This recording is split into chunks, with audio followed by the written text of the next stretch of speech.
여러분 안녕하십니까? 감사원이 경북 연안 여객선의 인허가권을 가진 포항지방해양수산청에서 여객선사의 위법 사항을 눈감아줬다는 감사 내용을 공개했습니다. 그러나 포항해양수산청은 감사 결과가 사실과 다르다며 반박했습니다. 장성훈 기자가 취재했습니다.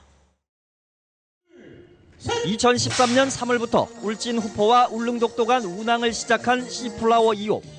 그러나 감사원은 이 배가 안전설비 검사를 면제받는 대신 20해리 안에서만 운항하는 조건으로 선박 검사를 통과했다며 130해리가 넘는 울릉도 독도 운항은 법 위반이라고 밝혔습니다.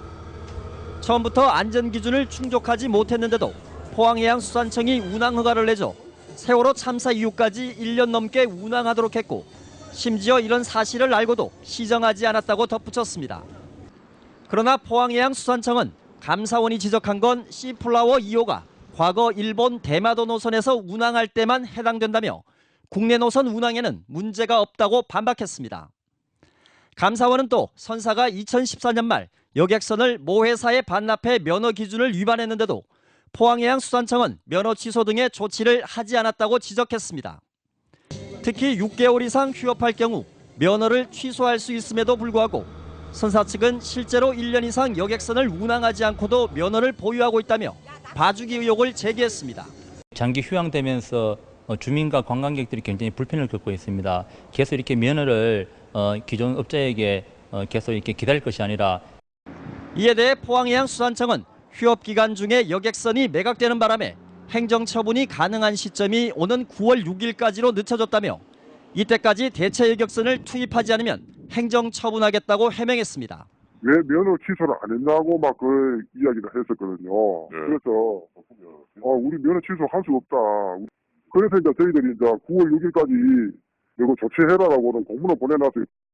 한편 감사원은 감사 결과를 토대로 포항해양수산청장은 해당 선사에 즉시 선박을 운항하도록 명령하고 이행하지 않으면 지난 19일자 이후로 면허 취소 등의 조치를 요구한 바 있어 논란이 예상됩니다. MBC 뉴스 장성훈입니다. 올 여름은 유독 폭염이 기승을 부렸는데요. 대구의 폭염과 도시 열섬 현상으로 인한 피해가 점점 심각해지고 있는 것으로 나타나 대구의 성장에 큰 걸림돌이 될 것이란 분석까지 나오고 있습니다. 도성진 기자입니다. 연일 35도가 넘는 폭염이 기승을 부린 대구의 여름. 대구와 아프리카를 합성한 대프리카라는 신조어가 유행하고 관련 패러디가 줄을 이으며 오명 아닌 오명을 써야 했습니다. 실제 대구는 지난 30년간 폭염 일수가 가장 많아 전국에서 폭염이 가장 심한 도시로 나타났고 급격한 도시화로 시가지가 주변보다 3에서 5도 정도 높은 도시 열섬 현상도 점점 심해지고 있습니다. 이런 폭염과 열섬 현상은 인명피해와 막대한 사회적 비용으로 이어지고 있습니다. 기후조건 약화로 폭염 일수는 점점 늘어날 것으로 보입니다. 21세기 후반에는 지금보다 폭염 일수가 3배 이상 증가할 것으로 보이고 더위에 약한 고령층의 비율도 지금보다 3배 정도 늘어날 것으로 전망되고 있습니다. 대구의 폭염으로 인한 65세 이상 고령층 피해로 앞으로 60년 동안 5조 7,700억 원의 사회적 비용이 낭비될 것이란 연구 결과도 있습니다. 폭염이 대구 성장에 큰 걸림돌이 될 수 있다는 얘긴데 폭염 대책은 뒷걸음질 치고 있습니다. 1990년대 추진됐던 가로수 심기와 담장 허물기 등 전국 최고 수준의 녹화 사업은 명맥만 유지하고 있고 대부분 관주도로 진행돼 효과도 미미합니다. 현재 관주도의 어떤 방식에서 벗어나서 시민단체들이 자발적으로 참여할 수 있는 조직을 육성하고 그리고 그러한 육성된 조직들을 활용하는 방안.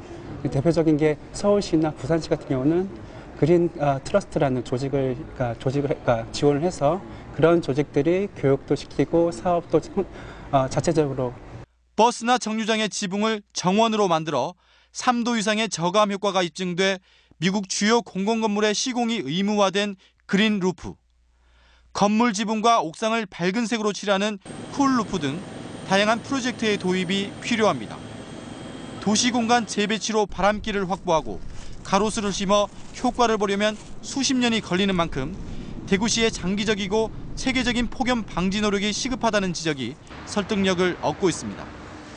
MBC 뉴스 도성진입니다. 고위급 회담 타결로 남북관계 분위기가 바뀌면서 한 달여 앞으로 다가온 문경 세계 군인체육대회에 북한이 참가할지 관심이 쏠리고 있습니다. 대회 선수촌은 내부 단장에 들어갔습니다. 김건엽 기자입니다. 파리사 남북 공동 합의로 세간의 관심이 문경 세계 군인 체육대회로 쏠리고 있습니다.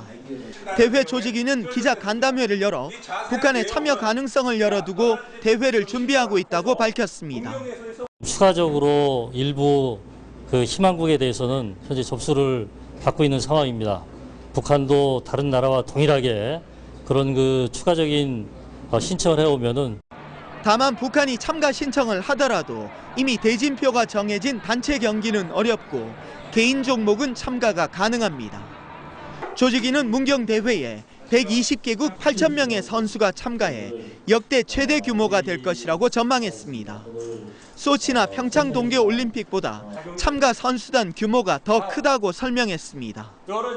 또 대회 개폐막식 때 모든 참가자들이 솔저 댄스를 추며 세계 평화를 염원하고 참가국 선수단을 응원하는 나라별 서포터즈가 운영된다고 밝혔습니다.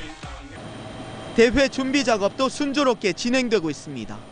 1,500명을 수용하는 문경 선수촌은 시설 공사가 끝이 났습니다. 내부적으로 이제 청소라든가 그 외에 가구 등 이제 배치하는 계획만 남아 있기 때문에 그것만 마무리된다면은 대회하는 데는 아무런 문제 없이 준비가 완료됩니다. 대회 개막까지 이제 한 달이 조금 남았습니다. 대회 준비가 순조로운 가운데 북한의 참여로 관심과 흥행까지 이뤄낼 수 있을지 주목됩니다. MBC 뉴스 김건엽입니다. 원전 반대 단체들이 영덕 원전 선정 과정의 문제점을 주제로 토론회를 했습니다. 참석자들은 이제 우리나라는 전기가 남는데도 정부가 신규 원전 후보지 선정과 건설을 일방적으로 추진하고 있다고 비판했습니다. 김기영 기자가 보도합니다. 지난달 발표된 7차 전력수급 기본계획, 영덕에 원전 2기를 짓고 영덕 또는 삼척에 2기를 더 건설하겠다는 계획의 근거는 설비 예비율 21% 유지에서 비롯됩니다. 그런데 예비율이 12.1%인 올해도 전기는 부족하지 않았습니다. 실제로 냉방 수요가 최대치였던 8월 7일, 공급 능력은 8,959만 킬로와트인데 수요는 7,691만 킬로와트에 그쳐 1,267만 킬로와트가 남았습니다. 전기 다소비 업종인 철강과 조선의 성장세가 멈추는 등 전력 수요가 늘지 않았기 때문입니다. 핵발전소 8개 분량의 발전소를 더 짓는 것으로 계획이 짜졌는데 사실은 그 8개는 필요가 없는 것이고 그렇다면 영덕의 핵발전소도 사실 필요가 없는 것입니다. 전력 수요를 부풀린 것도 문제지만 영덕을 신규 원전 부지로 선정한 과정도 비민주적이었다는 지적도 나왔습니다.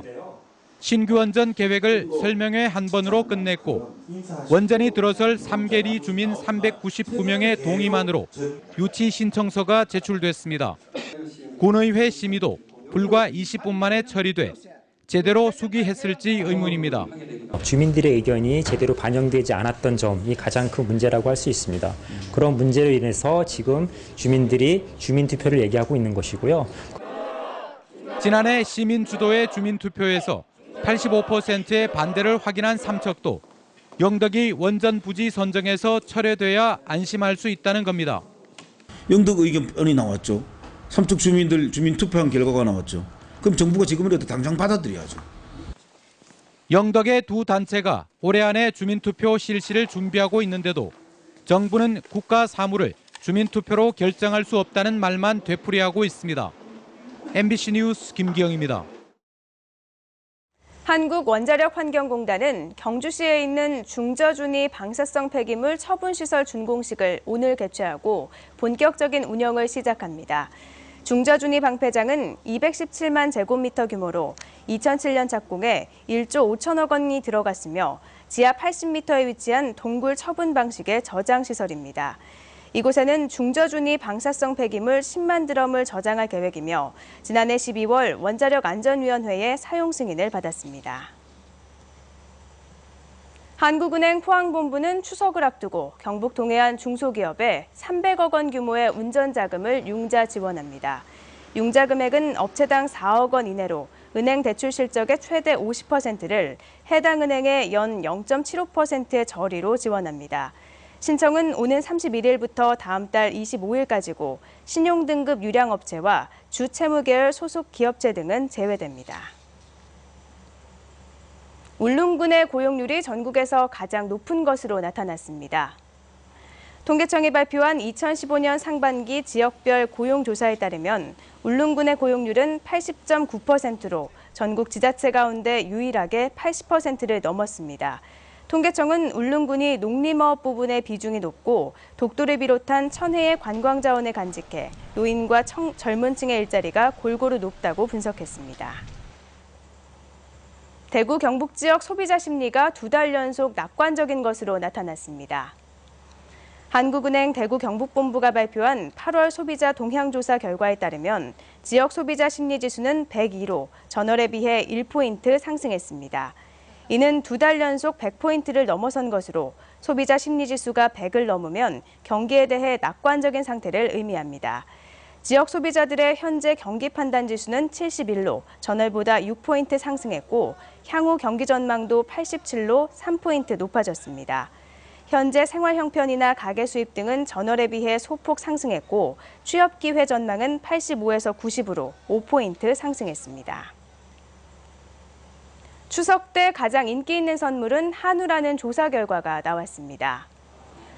하나로클럽과 하나로마트를 운영하는 농협유통이 최근 남녀 소비자 517명을 대상으로 가장 받고 싶은 추석 선물을 조사한 결과 응답자의 29%가 한우라고 답해 1위를 차지했고 그 다음으로 상품권 25%, 과일 15%, 수산물 11% 등의 순이었습니다. 한편 농수축산업계는 추석과 설 명절 때 한우 고기와 과일 판매가 평소에 비해 5배에서 10배까지나 급증하는데 이른바 김영란법의 금품수수 금액 한도가 현재 논의대로 5만 원에서 10만 원으로 명시될 경우 한우를 중심으로 농수축산물 소비 위축이 심각할 것으로 우려하고 있습니다. 아빠의 달 인센티브와 육아기 근로시간 단축 등 일과 가정 양립을 위한 제도가 강화됩니다. 고용노동부는 육아휴직에 이어 지난해 10월부터 아빠의 달 인센티브제를 도입해 시행하고 있습니다. 아빠의 달 인센티브는 같은 자녀에 대해 부모가 돌아가며 육아휴직을 하면 두 번째 사용자의 육아휴직 한 달분 급여를 통상임금의 100%까지 지급하는 제도입니다. 또 육아기 근로시간 단축 제도는 초등학교 2학년 이하 근로자가 1년까지 쓸 수 있는 육아휴직 대신 근로시간을 주당 15시간에서 30시간까지 단축 근무하는 제도로 임금 외에 고용보험에서 별도로 급여를 지급받습니다.